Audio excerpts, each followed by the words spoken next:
Shalom, salam damai sejahtera buat kita semua. Saya berharap pemirsa di rumah juga dalam keadaan sehat, dalam keadaan sukacita. Saudara-saudara, perkenalkan, nama saya Endang Surahman Hartono. Saya berasal dari keluarga Muslim yang dulu tidak mengenal Tuhan Yesus. Tapi puji Tuhan, sekarang saya telah mengenal Tuhan Yesus Kristus sebagai Tuhan Juru Selamat saya, Juru Selamat pribadi saya. Haleluya. Saudara, saya mengawali cerita saya di tahun 2011. Saudara-saudara, awal saya mengenal Tuhan itu dan saya percaya sehingga saya dibaptis, tidak gampang, saudara. Awal-awalnya itu banyak sekali pergolakan. Setelah saya berpindah keyakinan, dari keluarga saya dijauhkan, dari teman-teman saya dijauhkan. Nah, pokoknya begitu tidak mengenakan. Saudara-saudara, di saat kita berpindah dari gelap ke terang, itu adalah sesuatu yang sangat benar-benar luar biasa buat kita. Karena memang kita dibimbing untuk menjadi terang sebagai kita anak-anak Tuhan. Nah, saudara, saya akan cerita awal saya mengenal Tuhan itu ada. Jadi begini, saya bertemu dengan seorang wanita yang sekarang dia adalah istri saya. Jadi supaya ini mungkin agak sedikit juga klarifikasi, jangan sampai orang bilang, wah saya pindah karena perempuan, karena wanita atau apa. Enggak. Jadi gini, saudara, memang betul waktu istri saya dulu, waktu saya masih pacaran, dia selalu menceritakan Tuhan Yesus, siapa Tuhan, sampai dulu tuh saya sering berdebat. Coba saudara bayangin aja, di saat-saat saya lagi pengen ketemu, pengen wakuncar atau apa, tapi beliau dia selalu cerita tentang Tuhan Yesus. Selalu cerita tentang Tuhan Yesus. Sampai akhirnya saya berdebat. Saya nggak percaya. Gue nggak percaya. Kita berdebat, selalu berdebat. Sampai akhirnya ada satu titik yang membuat saya juga penasaran. Nah, selain penasaran, saya juga mengalami sesuatu kejadian yang boleh dibilang aneh. Jadi saya pernah bermimpi, awalnya itu begini. Saya mimpi tiba-tiba saya didatangin banyak jenis anjing. Karena kan seperti yang saudara tahu, kalau anjing itu kan haram bagi umat muslim. Jadi saat itu saya didatengin puluhan anjing, dari anjing macam-macam model jenisnya. Yang ras ada anjing husky, anjing yang packing yang lucu-lucu gitu. Pokoknya banyak jenis. Tiba-tiba mereka menghampiri saya dan saya dijilat-jilat gitu, dideketin gitu, di apa sih namanya, ya tubuhnya gitu. Pokoknya dikerumunin lah bahasa itu. Nah, jadi ini aneh, saya bilang, ini apa nih ya? Kok mimpinya aneh banget? Itu mimpi yang pertama kali. Nah, kemudian saya juga bermimpi lagi. Kalau saya itu di mimpi saya ketemu dengan satu cahaya yang sangat terang sekali, tapi cahaya itu tidak menyilaukan mata. Cahaya itu, wah, susah saya jelaskan dengan kata-kata. Jadi di situ saya tidak merasa ketakutan, tidak merasa atau apa. Saya hanya merasakan damai sejahtera. Pada saat cahaya itu ada, saya mendengarkan suara jelas. Suaranya, akulah Tuhan, carilah aku, gitu. Nah, ini mimpi benar-benar mimpi yang mimpi yang besar, mimpi yang sangat berarti buat saya. Nah, setelah saya bermimpi itu, saya malah berhasrat untuk terus mencari Tuhan. Karena selama ini saya merasa seperti hampa. Saya terus mencari Tuhan sampai akhirnya ada satu titik saya tuh merasa benar-benar seperti ada kerinduan untuk mengenal Tuhan dan mencari Tuhan. Sampai saya itu suatu saat saya menangis itu, mungkin teman-teman tahu itu namanya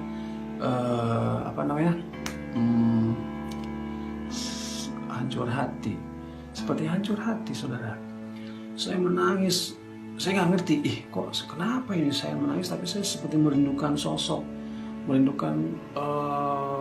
saya merindukan Tuhan. Saya menangis lama sampai air mata saya itu mengalir deras. Lama saya menangis, saudara. Nah, setelah itu semakin saya haus dan lapar untuk mencari tahu Tuhan. Akhirnya sebelumnya saya selalu berdebat dengan pacar saya waktu itu yang sekarang adalah istri saya. Akhirnya saya coba memberanikan diri untuk mencari tahu kebenaran, saudara-saudara. Nah, jadi saya sempat mempelajari 2 Alkitab. Saya mempelajari kitab keyakinan saya yang pertama dan kitab yang sekarang saya yakini. Jadi saya saat itu mempelajari Al-Quran dan Bible. Saudara-saudara,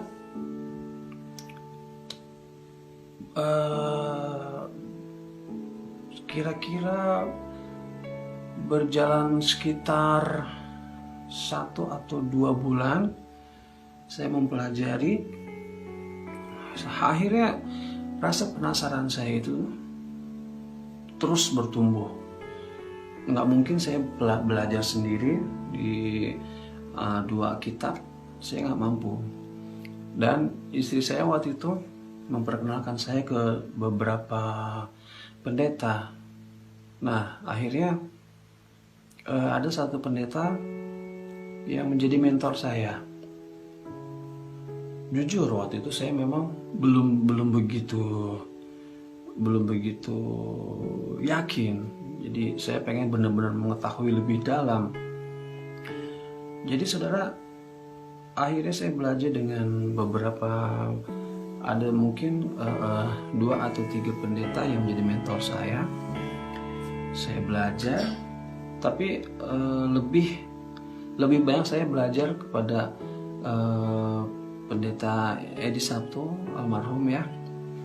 Saya belajar kepada beliau karena memang kita mempunyai latar belakang yang sama. Jadi beliau membimbing saya sampai benar-benar saya mengerti, benar-benar saya jelas perbedaan dari keyakinan saya yang lama dan yang sekarang. Nah, saudara, selain itu saya juga merasakan suatu perbedaan, saudara. Jadi begini ceritanya, begitu saya percaya dan saya berserah, sehingga sampai akhirnya satu titik saya menyerahkan diri saya untuk menerima Tuhan Yesus dan akhirnya saya dibaptis. Saudara, setelah saya dibaptis, saya mengalami yang namanya pikul salib. Awalnya saya nggak percaya, masa iya sih kita percaya Tuhan Yesus kita harus mengalami pikul salib. Awalnya saya nggak percaya, tapi ternyata saya mengalami, saudara. Pikul salib itu saya mengalami begitu saya menjadi seorang murtad, kata orang Muslim, berarti kan saya orang murtad. Nah, itu otomatis saya dibenci, saya dikucilkan, saya dijauhi oleh keluarga saya, dikucilkan oleh teman-teman saya, dikucilkan. Jadi saya merasa seperti terbuang. saudara. Malah dari keluarga saya sempat ada yang mengancam dari kakak saya, awas kamu, kalau sampai ketemu kamu saya bunuh. Sampai seperti itu saudara. Cuma saya yakin karena memang apa yang saya pilih ini adalah kebenaran. Jadi saya berani, saya tetap berpegang teguh, saya tetap kuat dengan iman saya. Sampai singkat cerita, puji Tuhan, akhirnya seluruh keluarga saya bisa menerima saya apa adanya, saudara-saudara. Dan juga teman-teman saya juga yang lama menjauh, akhirnya bisa kembali dekat karena memang saya menunjukkan kasih. Seperti yang saudara tahu, kita sebagai anak Tuhan, kita diajarkan untuk mengasihi musuhmu. Dan memang mereka bukan musuh, mereka saudara dan mereka teman. Jadi saya mengasihi mereka sampai akhirnya mereka datang lagi kepada saya untuk kembali kembali menjalin hubungan dalam keluarga dan pertemanan. Puji Tuhan. Nah, saudara, saya memberanikan diri saat ini bersaksi karena memang dalam firman Tuhan dalam Matius 10 ayat 32, firman Tuhan berkata, setiap orang yang mengakui aku di depan manusia, maka ia akan mengakui di depan Bapa di surga. Dia artinya begini, saya berani untuk mengakui bahwa saya memilih Tuhan Yesus sebagai juru selamat, karena Tuhan juga akan mengakui nama saya di depan Bapa di surga. Amin. Nah, saudara, itu ayat yang menguatkan saya untuk berani ada di depan saudara saat ini untuk bersaksi bahwa saya adalah dulu dalam gelap, sekarang saya telah menerima terang Kristus dalam hidup saya. Karena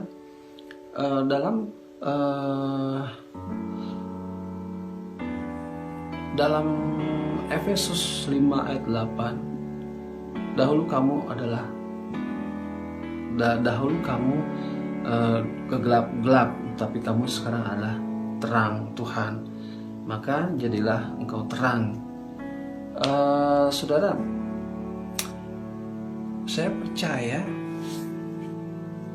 saya telah menemukan satu jalan yang lurus, yang mungkin dalam kepercayaan saya yang lama itu adalah Siratal Mustaqim. Tapi saya di sini menemukan benar-benar jalan yang lurus karena memang Tuhan sendiri berkata di dalam Yohanes 14 ayat 6, Akulah jalan dan kebenaran dan hidup. Saudara, Tuhan Yesus berkata akulah jalan. Karena memang Tuhanlah jalan untuk ke surga. Karena Tuhan berasal dari surga. Seperti Yohanes 8 ayat 23 mengatakan, Aku berasal dari atas, engkau dari bawah. Engkau berasal dari dunia, aku bukan dari dunia ini. Yesus berkata demikian karena memang Tuhan Yesus berasal dari surga. Dan Yesus berkata, akulah kebenaran dan hidup. Tuhan Yesus berkata, akulah kebenaran karena memang Tuhan Yesus itu adalah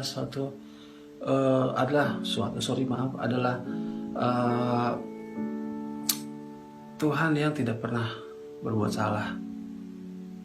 Dan dia adalah kebenaran. Kebenaran ada di dalam Yesus Kristus. Dan dia adalah hidup. Tuhan itu hidup. Tuhan itu kekal. Seperti banyak kita tahu dulu dalam keyakinan saya, Nabi Isa itu tidak mati. Nabi Isa itu tidak mati, tapi saat penyalipan, maksudnya kita cerita tentang penyalipan Tuhan Yesus, dalam keyakinan lama saya tahunya Nabi Isa tidak mati, tapi ada yang menyerupakan. Nah, dalam konteks ini, dalam cerita ini juga salah satu yang membuat saya semakin yakin untuk percaya kepada kitab suci saya sekarang. Kenapa? Karena di dalam kitab suci yang lama bilang Isa Al-Masih tidak mati. Tetapi seperti kita ketahui semua bahwa Tuhan Yesus pernah mati di kayu salib untuk menyelamatkan kita. Nah saudara, bahkan kitab yang lama pun mengatakan Tuhan Yesus atau Isa Al-Masih dia pernah mati. Di situ dikatakan dia lahir, dia mati, dan dia bangkit. Nah saudara, Yesus itu adalah kebangkitan. Dia bangkit dan dia hidup. Maka Yesus berkata, akulah jalan dan kebenaran dan hidup. Tidak ada seorang pun yang akan sampai kepada Bapa selain melalui aku. Nah saudara, itu ayat yang membawa saya, membawa tekad saya semakin bulat untuk percaya kepada Tuhan Yesus sebagai juru selamat saya.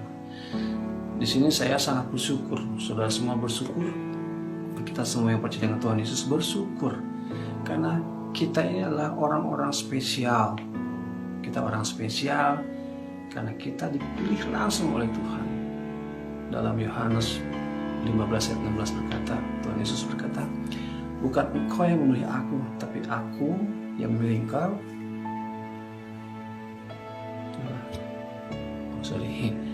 Bukan aku yang memilih kamu, tapi bukan engkau yang memilih aku, tapi aku yang memilih engkau.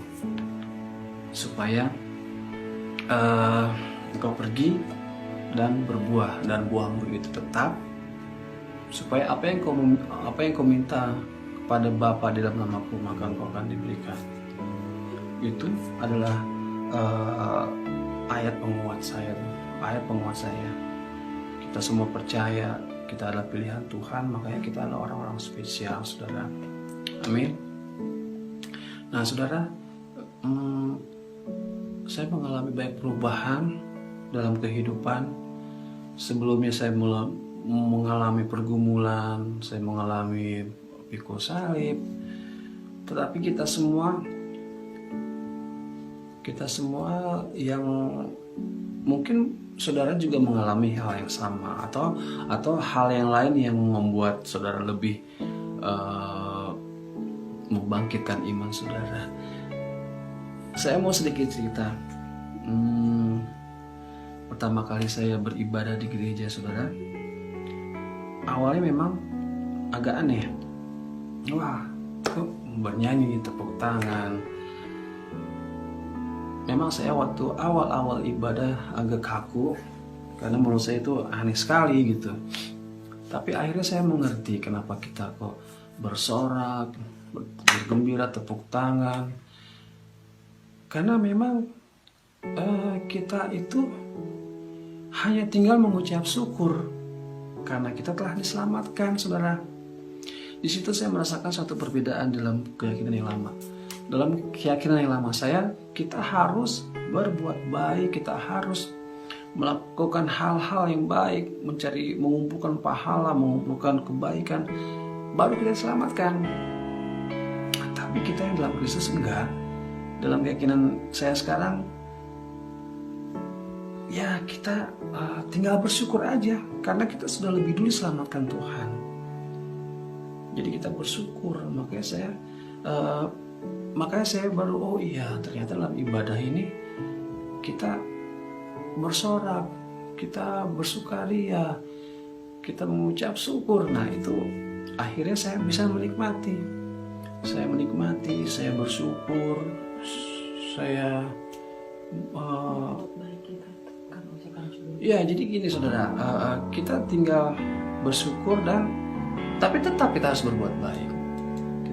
Karena kita telah diselamatkan, kita mengucap syukur, dan kita terus mengerjakan keselamatan kita dengan kita melakukan semua kehendak Tuhan. Nah saudara, di sini saya mengerti dalam Alkitab terdiri dari dua, yaitu perintah dan janji. Banyak orang hanya mencari janji-janji Tuhan, orang yang percaya Tuhan Yesus dia akan selamat, dia akan menerima berkat Abraham, Ishak dan Yakub segala macam. Tapi banyak yang belum mengerti kalau kita nggak tiba-tiba menerima janji Tuhan, tapi kita harus mengerjakan perintah Tuhan. Jadi kita lakukan perintah Tuhan, maka kita akan terima janji Tuhan. Nah, saudara, ada satu pengalaman di dalam ibadah saya di gereja itu. Kebetulan saya melayani di gereja dan saya bermain musik, karena memang awalnya dulu saya di sekuler, saudara. Awal-awal saya beribadah itu mungkin karena ada sedikit jiwa lama saya. Jadi saat waktu beribadah itu saya ingin menampilkan yang terbaik, yang mungkin boleh dibilang show off atau apa segala macam. Tapi di situ saya tidak mendapatkan apa-apa, saudara.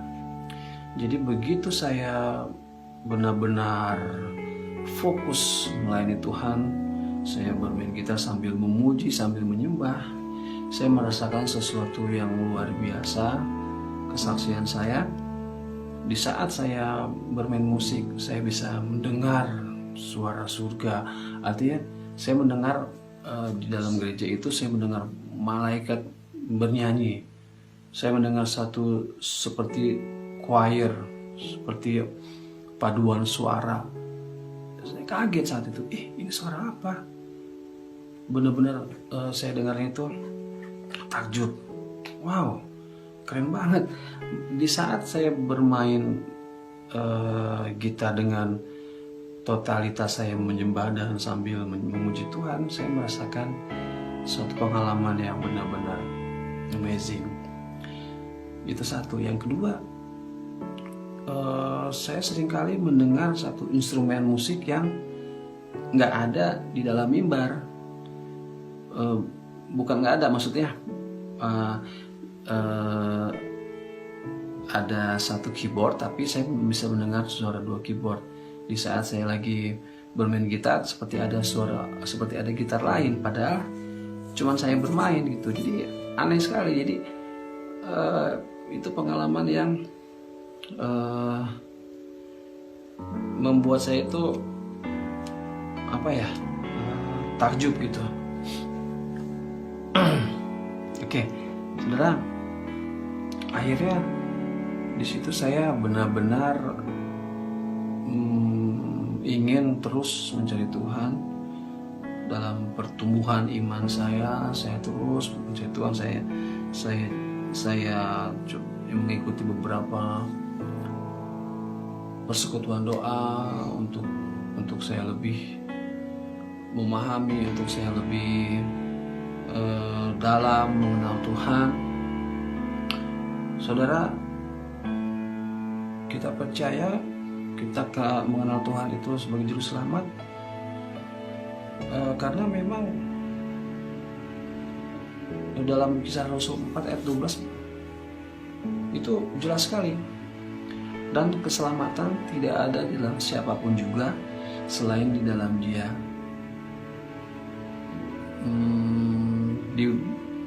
Selain dalam Dia, dan di bawah kolong langit tidak ada satu nama yang diberikan kepada manusia yang olehnya kita dapat diselamatkan.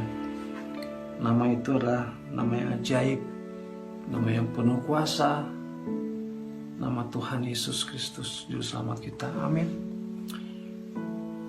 Dia adalah Juru Selamat kita.